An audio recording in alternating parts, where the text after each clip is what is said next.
Título 4. Da Organização dos Poderes. Capítulo 1. Do Poder Legislativo. Seção 1 do Congresso Nacional. Artigo 44. O poder legislativo é exercido pelo Congresso Nacional, que se compõe da Câmara dos Deputados e do Senado Federal. Parágrafo único. Cada legislatura terá a duração de 4 anos. Artigo 45. A Câmara dos Deputados compõe-se de representantes do povo, eleitos pelo sistema proporcional em cada estado, em cada território e no Distrito Federal. Parágrafo 1º. O número total de deputados, bem como a representação por estado e pelo Distrito Federal, será estabelecido por lei complementar, proporcionalmente à população, procedendo-se aos ajustes necessários no ano anterior às eleições, para que nenhuma daquelas unidades da federação tenha menos de 8 ou mais de 70 deputados. Parágrafo 2º. Cada território elegerá 4 deputados. Artigo 46. O Senado Federal compõe-se de representantes dos estados e do Distrito Federal, eleitos segundo o princípio majoritário. Parágrafo 1º. Cada estado e o Distrito Federal elegerão 3 senadores, com mandato de 8 anos. Parágrafo 2º. A representação de cada estado e do Distrito Federal será renovada de 4 em 4 anos, alternadamente, por 1 2/3. Parágrafo 3º. Cada senador será eleito com 2 suplentes. Artigo 47. Salvo disposição constitucional em contrário, as deliberações de cada casa e de suas comissões serão tomadas por maioria dos votos, presente a maioria absoluta de seus membros. Seção 2. Das atribuições do Congresso Nacional. Artigo 48. Cabe ao Congresso Nacional, com a sanção do Presidente da República, não exigida esta para o especificado nos artigos 49, 51 e 52, dispor sobre todas as matérias de competência da União, especialmente sobre 1. Sistema tributário, arrecadação e distribuição de rendas. 2. Plano plurianual, diretrizes orçamentárias, orçamento anual, operações de crédito, dívida pública e emissões de curso forçado. 3. Fixação e modificação do efetivo das Forças Armadas. 4. Planos e programas nacionais, regionais e setoriais de desenvolvimento. 5. Limites do território nacional, espaço aéreo e marítimo e bens do domínio da União. 6. Incorporação, subdivisão ou desmembramento de áreas de territórios ou estados, ouvidas as respectivas assembleias legislativas. 7.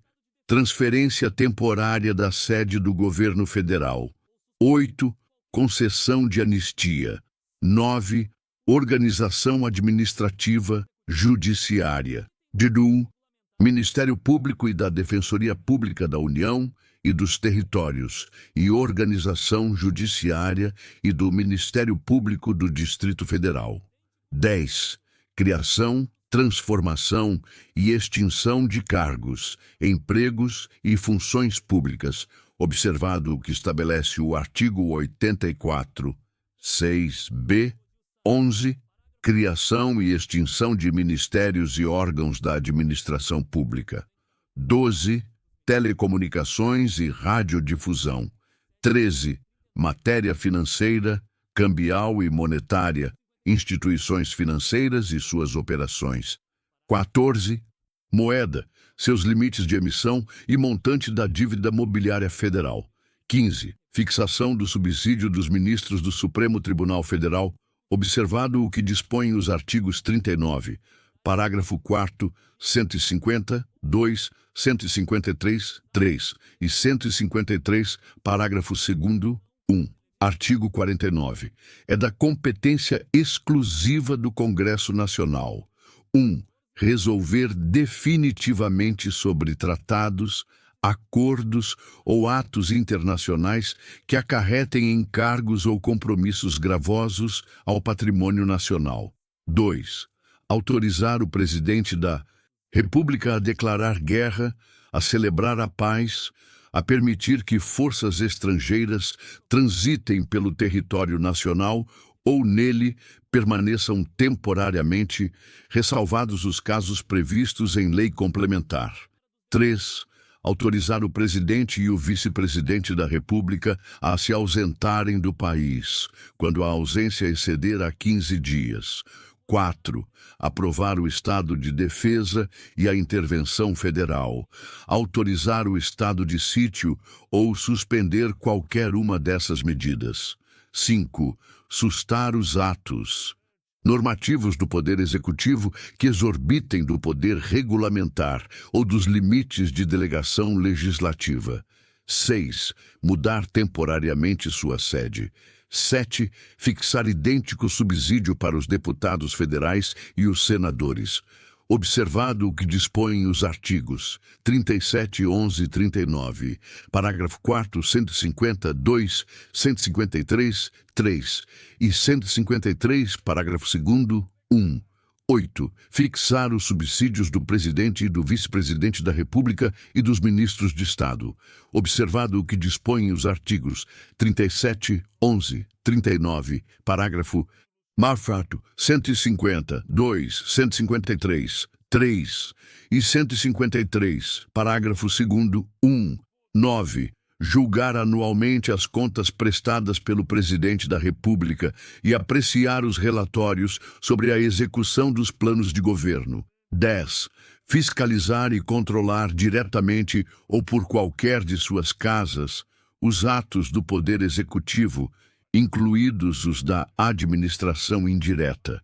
11.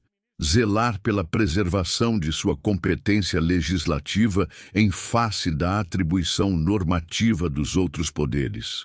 12. Apreciar os atos de concessão e renovação de concessão de emissoras de rádio e televisão. 13. Escolher 2/3 dos membros do Tribunal de Contas da União. 14. Aprovar iniciativas do Poder Executivo referentes a atividades nucleares. 15. Autorizar referendo e convocar plebiscito. 16.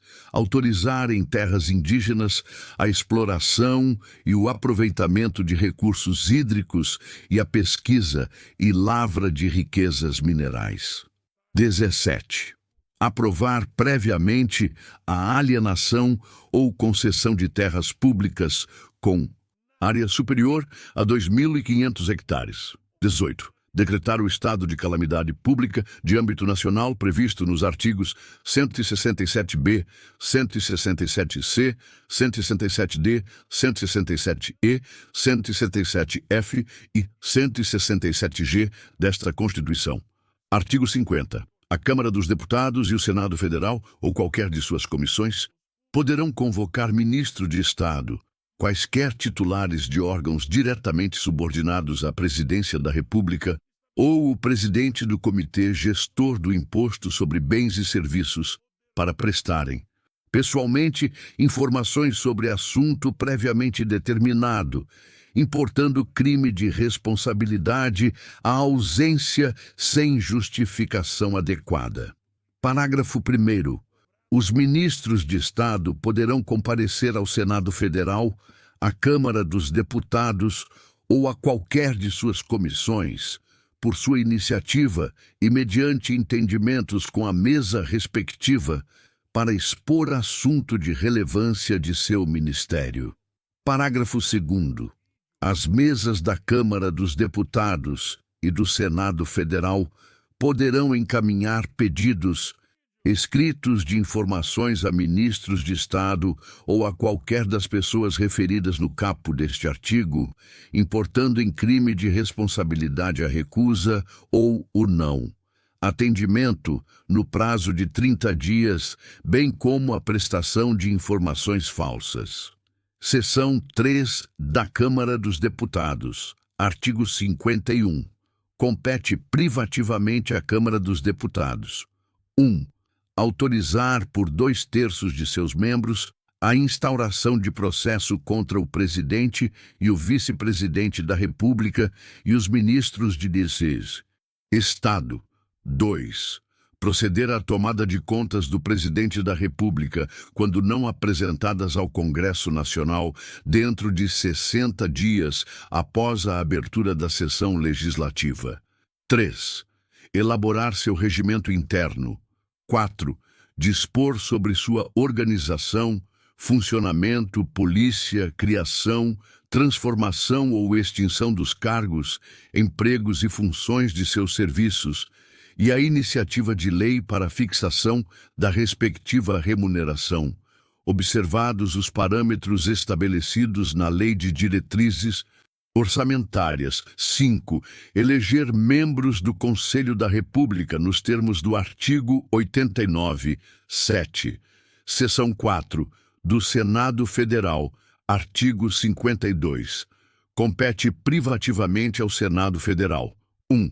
Processar e julgar o presidente e o vice-presidente da República nos crimes de responsabilidade, bem como os ministros de Estado e os comandantes da Marinha, do Exército e da Aeronáutica nos crimes da mesma natureza conexos com aqueles. 2. Processar e julgar os ministros do Supremo Tribunal Federal, os membros do Conselho Nacional de Justiça e do Conselho Nacional do Ministério Público, o Procurador-Geral da República e o Advogado-Geral da União nos crimes de responsabilidade. 3. Aprovar previamente, por voto secreto, após arguição pública, a escolha de alínea A. Magistrados, nos casos estabelecidos nesta Constituição, alínea B. Ministros do Tribunal de Contas da União, indicados pelo Presidente da República. Alínea C. Governador de território. Alínea D. Presidente e diretores do BILS, Banco Central. Alínea e Procurador-Geral da República. Alínea F. Titulares de outros cargos que a lei determinar. 4. Aprovar previamente, por voto secreto, após arguição em sessão secreta, a escolha dos chefes de missão diplomática de caráter permanente. 5. Autorizar operações externas de natureza financeira, de interesse da União, dos Estados, do Distrito Federal, dos territórios e dos municípios. 6. Fixar, por proposta do Presidente da República, limites globais para o montante da dívida consolidada da União, dos Estados, do Distrito Federal e dos municípios. 7. Dispor sobre limites globais e condições para as operações de crédito externo e interno da União, dos Estados, do Distrito Federal e dos municípios, de suas autarquias e demais entidades controladas pelo Poder Público Federal. 8. Dispor sobre limites e condições para a concessão de garantia da União em operações de crédito externo e interno. 9. Estabelecer limites globais e condições para o montante da dívida mobiliária dos Estados, do Distrito Federal e dos municípios. 10. Suspender a execução, no todo ou em parte, de lei declarada inconstitucional por decisão definitiva do Supremo Tribunal Federal. 11. Aprovar, por maioria absoluta e por voto secreto, a exoneração de ofício do Procurador-Geral da República antes do término de seu mandato. 12. Elaborar seu regimento interno. 13. Dispor sobre sua organização, funcionamento, polícia, criação, transformação ou extinção dos cargos, empregos e funções de seus serviços e a iniciativa de lei para fixação da respectiva remuneração, observados os parâmetros estabelecidos na Lei de Diretrizes Orçamentárias. 14. Eleger membros do Conselho da República, nos termos do artigo 89, 7. 15. Avaliar periodicamente a funcionalidade do sistema tributário nacional em sua estrutura e seus componentes e o desempenho das administrações tributárias da União, dos Estados e do Distrito Federal e dos municípios. Parágrafo único. Nos casos previstos nos incisos 1 e 2, funcionará como presidente o do Supremo Tribunal Federal, limitando-se à condenação, que somente será proferida por 2/3 dos votos do Senado Federal, a perda do cargo com inabilitação por 8 anos para o exercício de função pública, sem prejuízo das demais sanções judiciais cabíveis. Seção 5. Dos deputados e dos senadores, artigo 53. Os deputados e senadores são invioláveis, civil e penalmente, por quaisquer de suas opiniões, palavras e votos. Parágrafo 1º. Os deputados e senadores, desde a expedição do diploma, serão submetidos a julgamento perante o Supremo Tribunal Federal. Parágrafo 2º. Desde a expedição do diploma, os membros do Congresso Nacional não poderão ser presos, salvo em flagrante de crime inafiançável. Nesse caso, os autos serão remetidos dentro de 24 horas à casa respectiva, para que, pelo voto da maioria de seus membros, resolva sobre a prisão. Parágrafo 3º. Recebida a denúncia contra o senador ou deputado por crime ocorrido após a diplomação, o Supremo Tribunal Federal dará ciência à casa respectiva, que, por iniciativa de partido político nela representado e pelo voto da maioria de seus membros, poderá, até a decisão final, sustar o andamento da ação. Parágrafo 4º. O pedido de sustação será apreciado pela casa respectiva no prazo improrrogável de 45 dias do seu recebimento pela mesa diretora. Parágrafo 5º. A sustação do processo suspende a prescrição enquanto durar o mandato. Parágrafo 6º. Os deputados e senadores não serão obrigados a testemunhar sobre informações recebidas ou prestadas, em razão do exercício do mandato, nem sobre as pessoas que lhes confiaram ou deles receberam informações. Parágrafo 7º. A incorporação às Forças Armadas de deputados e senadores, embora militares e ainda que em tempo de guerra, dependerá de prévia licença da casa respectiva. Parágrafo 8. As imunidades de deputados ou senadores subsistirão durante o estado de sítio, só podendo ser suspensas mediante o voto de 2/3 dos membros da casa respectiva, nos casos de atos praticados fora do recinto do Congresso Nacional que sejam incompatíveis com a execução da medida. Artigo 54. Os deputados e senadores não poderão: 1. Desde a expedição do diploma, alínea A, firmar ou manter contrato com pessoa jurídica de direito público, autarquia, empresa pública, sociedade de economia mista ou empresa concessionária de serviço público, salvo quando o contrato obedecer a cláusulas uniformes. Alínea B, aceitar ou exercer cargo, função ou emprego remunerado, inclusive os de que sejam demissíveis ad nutum, nas entidades constantes da alínea anterior. 2. Desde a posse, alínea A, ser proprietários, controladores ou diretores de empresa que goze de favor decorrente de contrato com pessoa jurídica de direito público, ou nela exercer função remunerada. Alínea B. Ocupar cargo ou função de que sejam demissíveis ad nutum nas entidades referidas no inciso 1. A. Alínea C. Patrocinar causa em que seja interessada qualquer das entidades a que se refere o inciso 1. A. Alínea D. ser titulares de mais de um cargo ou mandato público eletivo. Artigo 55. Perderá o mandato o deputado ou senador: 1. Que infringir qualquer das proibições estabelecidas no artigo anterior. 2. Cujo procedimento for declarado incompatível com o decoro parlamentar. 3.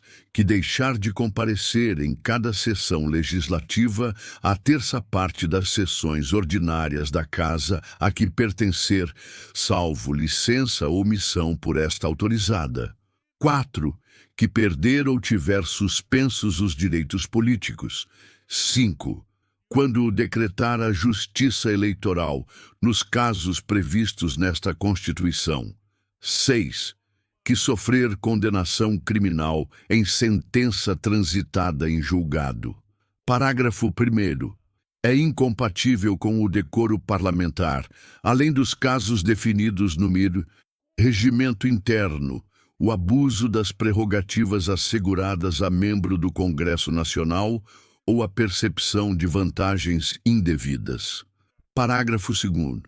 Nos casos dos incisos 1, 2 e 6, a perda do mandato será decidida pela Câmara dos Deputados ou pelo Senado Federal, por maioria absoluta, mediante provocação da respectiva mesa ou de partido político representado no Congresso Nacional, assegurada ampla defesa. Parágrafo 3º. Nos casos previstos nos incisos 3 a 5, a perda será declarada pela mesa da casa respectiva, de ofício ou mediante provocação de qualquer de seus membros, ou de partido político representado no Congresso Nacional, assegurada ampla defesa. Parágrafo 4º. A renúncia de parlamentar submetido a processo que vise ou possa levar à perda do mandato, nos termos deste artigo, terá seus efeitos suspensos até as deliberações finais de que tratam os parágrafos 2º e 3º. Artigo 56. Não perderá o mandato o deputado ou senador: 1. Investido no cargo de ministro de Estado, governador de território, secretário de Estado do Distrito Federal, de território, de prefeitura de capital ou chefe de missão diplomática temporária. 2. Licenciado pela respectiva casa por motivo de doença ou para tratar sem remuneração de interesse particular, desde que, neste caso, o afastamento não ultrapasse 120 dias por sessão legislativa. Parágrafo 1º. O suplente será convocado nos casos de vaga, de investidura em funções previstas neste artigo ou de licença superior a 120 dias. Parágrafo 2º. Ocorrendo vaga e não havendo suplente, far-se-á eleição para preenchê-la se faltarem mais de 15 meses para o término do mandato. Parágrafo 3º. Na hipótese do inciso 1, o deputado ou senador poderá optar pela remuneração do mandato. Seção 6 das reuniões, artigo 57. O Congresso Nacional reunir-se-á anualmente na capital federal, de 2 de fevereiro a 17 de julho e de 1º de agosto a 22 de dezembro. Parágrafo 1º. As reuniões marcadas para essas datas serão transferidas para o primeiro dia útil subsequente, quando recaírem em sábados, domingos ou feriados. Parágrafo 2º. A sessão legislativa não será interrompida sem a aprovação do projeto de lei de diretrizes orçamentárias. Parágrafo 3º. Além de outros casos previstos nesta Constituição, a Câmara dos Deputados e o Senado Federal reunir-se-ão em sessão conjunta para 1. Inaugurar a sessão legislativa. 2. Elaborar o regimento comum e regular a criação de serviços comuns às duas casas. 3. Receber o compromisso do presidente e do vice-presidente da República. 4. Conhecer do veto e sobre ele deliberar. Parágrafo 4º. Cada uma das casas reunir-se-á em sessões preparatórias, a partir de 1º de fevereiro, no primeiro ano da legislatura, para a posse de seus membros e eleição das respectivas mesas, para mandato de 2 anos, vedada a recondução para o mesmo cargo na eleição imediatamente subsequente. Parágrafo 5º. A mesa do Congresso Nacional será presidida pelo presidente do Senado Federal, e os demais cargos serão exercidos alternadamente pelos ocupantes de cargos equivalentes na Câmara dos Deputados e no Senado Federal. Parágrafo 6º. A convocação extraordinária do Congresso Nacional far-se-á: 1. Pelo presidente do Senado Federal, em caso de decretação de estado de defesa ou de intervenção federal, de pedido de autorização para a decretação de estado de sítio e para o compromisso e a posse do presidente e do vice-presidente da República. 2. Pelo presidente da República, pelos presidentes da Câmara dos Deputados e do Senado Federal, ou a requerimento da maioria dos membros de ambas as casas, em caso de urgência ou interesse público relevante, em todas as hipóteses deste inciso, com a aprovação da maioria absoluta de cada uma das casas do Congresso Nacional. Parágrafo 7º. Na sessão legislativa extraordinária, o Congresso Nacional somente deliberará sobre a matéria para a qual foi convocado, ressalvada a hipótese do parágrafo 8º deste artigo, vedado o pagamento de parcela indenizatória em razão da convocação. Parágrafo 8º. Havendo medidas provisórias em vigor na data de convocação extraordinária do Congresso Nacional, serão elas automaticamente incluídas na pauta da convocação. Seção 7. Das comissões. Artigo 58. O Congresso Nacional e suas casas terão comissões permanentes e temporárias, constituídas na forma e com as atribuições previstas no respectivo regimento ou no ato de que resultar sua criação. Parágrafo 1º. Na constituição das mesas e de cada comissão é assegurada, tanto quanto possível, a representação proporcional dos partidos ou dos blocos parlamentares que participam da respectiva casa. Parágrafo 2º. As comissões, em razão da matéria de sua competência, cabe: 1. Discutir e votar projeto de lei que dispensar, na forma do regimento, a competência do plenário, salvo se houver recurso de 1/10 dos membros da Casa. 2. Realizar audiências públicas com entidades da sociedade civil. 3. Convocar ministros de Estado para prestar informações sobre assuntos inerentes às suas atribuições. 4. Receber petições, reclamações, representações ou queixas de qualquer pessoa contra atos ou omissões das autoridades ou entidades públicas. 5. Solicitar depoimento de qualquer autoridade ou cidadão. 6. Apreciar programas de obras, planos nacionais, regionais e setoriais de desenvolvimento e sobre eles emitir e o parecer. Parágrafo 3º. As comissões parlamentares de inquérito, que terão poderes de investigação próprios das autoridades judiciais, além de outros previstos nos regimentos das respectivas casas, serão criadas pela Câmara dos Deputados e pelo Senado Federal, em conjunto ou separadamente, mediante requerimento de 1/3 de seus membros, para a apuração de fato determinado e por prazo certo, sendo suas conclusões, se for o caso, encaminhadas ao Ministério Público para que promova a responsabilidade civil ou criminal dos infratores. Parágrafo 4º. Durante o recesso, haverá uma comissão representativa do Congresso Nacional, eleita por suas casas, na última sessão ordinária do período legislativo, com atribuições definidas no regimento comum, cuja composição reproduzirá, quanto possível, a proporcionalidade da representação partidária.